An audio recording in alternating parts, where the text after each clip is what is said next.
Will Cody Rhodes finish his story, or will CM Punk prove that he is the best in the world? We are Fog Wrestling, and we're going to go through the favourites to win the Men's Royal Rumble match. If you smell what we are cooking. Welcome back, guys, to the channel, and the bookmakers have released their favourites to win the upcoming Men's Royal Rumble match. Now, people might say, this doesn't mean anything. I totally disagree. The bookmakers aren't far wrong. They don't like losing money. They're not going to make up crazy odds. They're not going to give Dave Meltzer bullshit. If the bookmakers have got someone favourite, it means they have a very legit chance of winning this. So, with that said, we're going to go in order. They've listed the top 9 favourites to win the Men's Royal Rumble. There's some that I agree with, and there's some that I disagree with. So, with the American way of betting, they have plus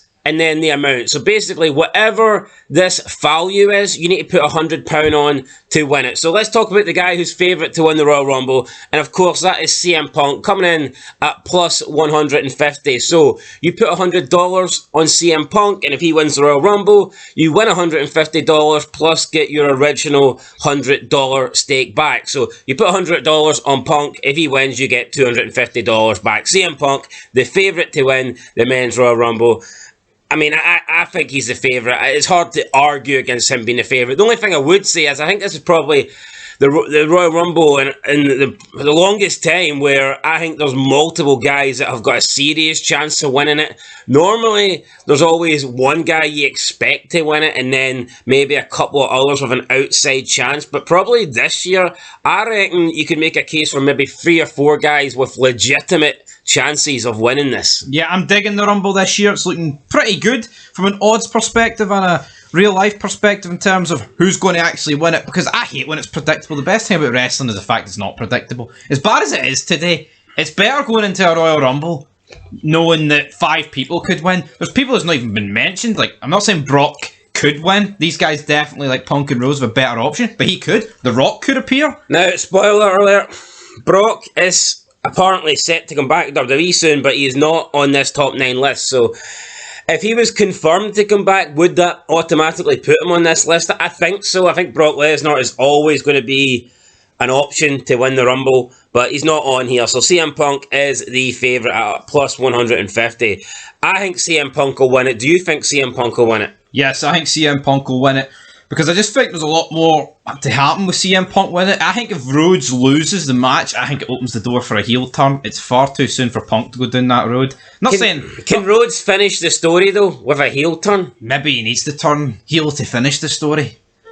Possibly. Well, that's a good dynamic. He had to turn bad to get the book closed. Breaking Bad to finish the story.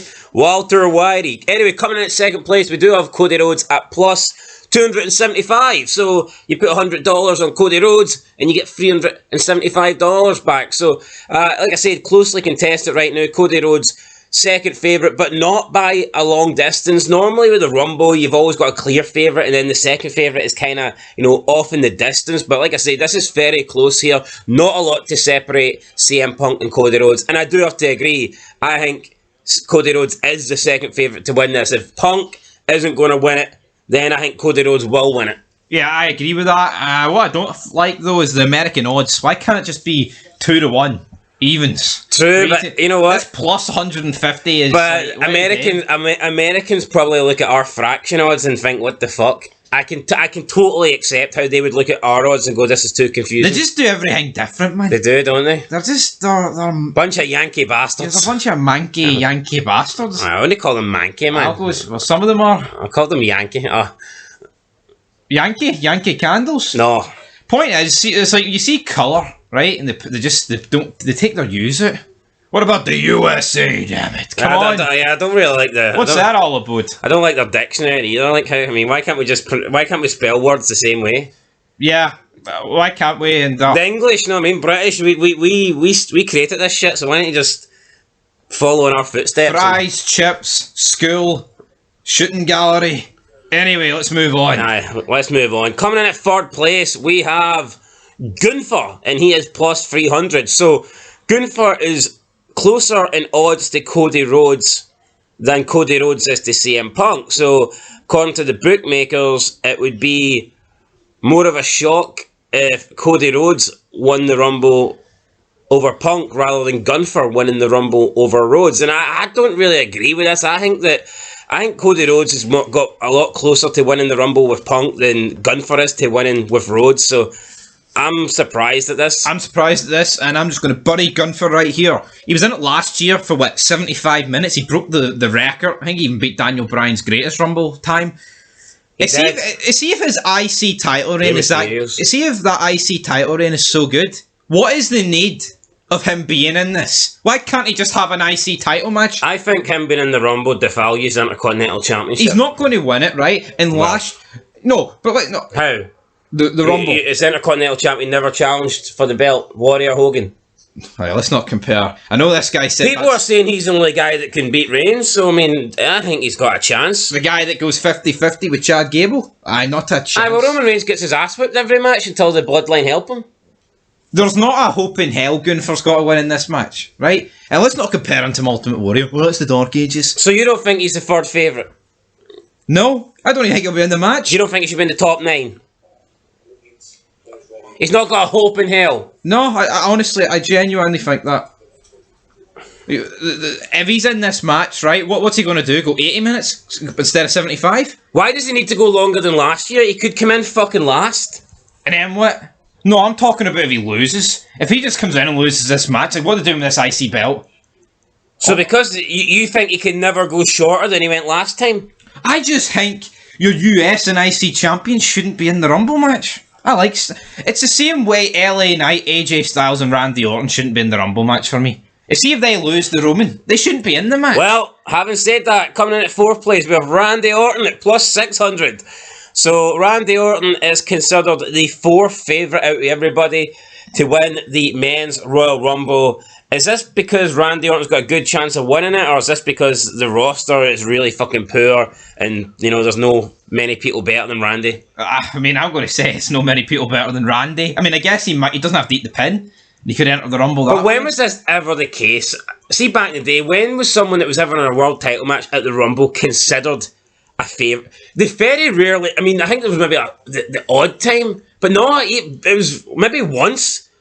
Someone that was in a world title match actually appeared in the Rumble. They've only started doing this maybe in the last decade, where you can be in a world title match at the pay-per-view, lose, and then still enter the Rumble. It's fucking shite. And another thing that's shite, and I'm going to go off on a bit of a tangent here. See this whole, I'm declaring myself for the Raw. Do you know how dumb that is? People just coming out in Raw and SmackDown and making an announcement. So, what if Tozawa? What if Gable? Well, better than Tozawa.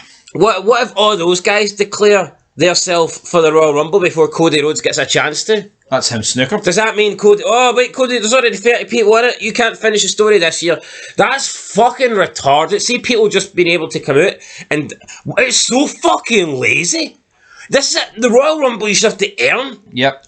No, but it's not like No, but I'm alright. I'm alright with, if they, just the people being in it. I'm okay with that. But what I'm not okay is with the wrestlers declaring themselves in it. See if the wrestlers are automatically in it, then you can go, well, look, I mean, the GM's obviously going to put him in it. Yeah, why? And then maybe you've got the lower mid-card guys in a qualifying match. I'm not saying that everybody has to be in a qualifying match. I can totally accept that maybe it's just like the people lower in the roster, or maybe you have a 4-man fatal 4-way between 4 fucking jobbers for one of them to get in. I can accept that, but what I cannot accept is being able just to declare yourself in it, because if that is the case, why would everybody not be rushing out? When's the earliest you can do it? Is it December, January? Why would everyone not be rushing out the first time they get a mic, be like, I'm declaring myself for the Royal Rumble, if it's that easy? Like a 24/7 scramble. It would be, that's what it would be, like the TNA Reverse Battle Royal. Where everyone should be trying to jump in the ring, but nobody does. That's what it's dumb. If Adam Pearce came out and went, I want my top 10 guys, and then my Bob Aldis said, I want my top 10, and then that leaves you with 5 each, that'd be good. That'd be alright. Yeah, I would accept that. 10 for SmackDown, 10 for Raw, and then 5 qualifying matches on each show. Maybe 4 qualifying matches and give NXT a couple of spots. I'd like to see something like that. Like, look at back in the day. Say there's one spot available, and you can just declare yourself. See if Mideon is in segment 2 and Austin's in segment 3. Is Austin going to take the risk of Mideon going out and hope that he doesn't declare himself in the last spot? It's fucking dumb, man.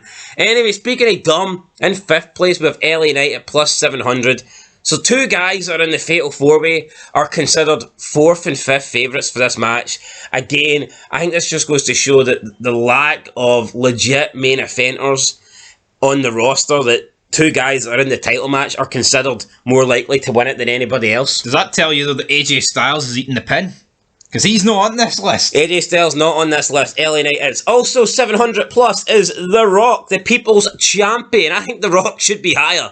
If The Rock... Here's the deal. If The Rock returns, he has to win it. I don't see The Rock returning and not winning it. Now, could he get screwed by a member of the Bloodline? Possibly. But I think, see if you hear... If you smell what it's The Rock is cooking... It should be suspended. The Rock's won. The Rock is only plus 700 here because they don't know if he's going to turn up. But I can guarantee you, see if The Rock is in the arena, then these odds will be getting slashed. Aye, slashed across the board. Alright, coming in at number 7, we have Drew McIntyre at plus 1,000. I just don't see Drew McIntyre doing it. He's already had a couple of title shots, and you can argue he's been screwed, this and that, but he's just coming across as a whiny little bitch. He hasn't really been able to do anything over the past couple of months apart from lose and complain about it. I don't see Drew winning the Royal Rumble match. 1,000 to 1. You put plus 1,000, so you put $100 in this, and you're getting 1,100 back. That's pissing it in the wind. This guy's done. He's a tweener kind of character, and he's not doing anything for me. Coming in at number 8, we have Jey Uso at plus 1,000. Same odds as Drew McIntyre. Again, $100 on, you get $1,100 back. And I mean, I think we're into no hope territory here. And I will say this: back in the day, like early 2000s. Maybe not so much late 99, but I would certainly say early 2000s, I think you were going into Royal Rumble matches with legitimately maybe 10 people that could win it. Yeah. Because what I would say is, if Chris Benoit can win the 2004 Royal Rumble, then that means there's a lot of people, because there's a lot of people on the card that have got the same sort of status as Benoit. Yep. So I think, see the fact that Benoit won that Rumble, I mean, a lot of people could have won the 2004 Royal Rumble. Goldberg, Big Show, Angle, Cena. I mean, Cena at that point Jericho. was big. Yep, Jericho. Orton. Christian. Batista. You know, those sort of guys. I mean, I'm sure we're missing out a few. I mean, I know Foley was kind of in it, but, you know, he's not really going to win it. But Booker T. Kane's in it. No reason why Kane couldn't win it. Booker T. Yeah. And you're right, you have got to base it off Benoit. Now, obviously, yes, Goldberg and Angle are like a step above everyone else in the match for me. But at the end of the day, if Benoit can win that, then why? And it's the same reason, though. It's like, if CM Punk and Cody Rhodes can win it, well, I mean, it's all going to go down to The Rock turning up. And do we go into our last option here? No, not yet. So I just don't see Drew McIntyre and Jey Uso having a chance to win in this. I just don't. If Jey Uso was going to win the belt, I think he'd have done it by now. They're not going to have him win the Rumble. He had that match against Rollins like 2 months ago. I think Jey Uso challenging for a title. It's a lower pay-per-view. Jey Uso is not going to WrestleMania to wrestle for a world title. And coming in at last place, number 9, we have surprising. Last time I heard he was an AEW talent. Not too sure about what his status these days, but it's MJF at plus 1,000. We know that he's taken time off since his defeat. He hasn't really spoken about AEW. AEW haven't spoken about him. Don't know what his contract situation is. He was always talking about the bidding war of 2024. Well, he's 1,000 to 1, so they think he's got the same chance of winning as Drew McIntyre and Jey Uso. I don't think he will win, but I can certainly see why you'd put him the same way. I think out of those 3, he's probably got the best chance of winning. Yeah, but he's got the least likely chance of being in it by a mile. So. Yeah, so... And also, I just don't think... WWE aren't going to bring in a newcomer and have him win the Royal Rumble with wrestling. That's not their style. I mean, look at AJ Styles when he came in. They gave him a nice wee run in the Rumble, but you know he did get eliminated. Yeah, and it's MJF. It'd be different, maybe someone for WCW, like a fucking Goldberg or something back in the day, star. Right? But they're not gonna. MJF's not coming in to win the Royal Rumble match and go to WrestleMania. I could see MJF coming in number 1 and do well and lasting to like and doing well, 20 odds, but that's about it. Yeah, so. Anyway, guys, that is the odds. I agree with the top. I think it's hard to split. I do think CM Punk's marginal favourite, but I think Cody Rhodes is right with him. And then after that, I would probably say it is The Rock. Whoever ends tonight's Raw on top probably won't win the Rumble. There you go. Well, Cody Rhodes and CM Punk are going to talk about it. We've talked about it. We'll see what they have to say later. We'll catch you in the next one, guys. Till then, though, peace.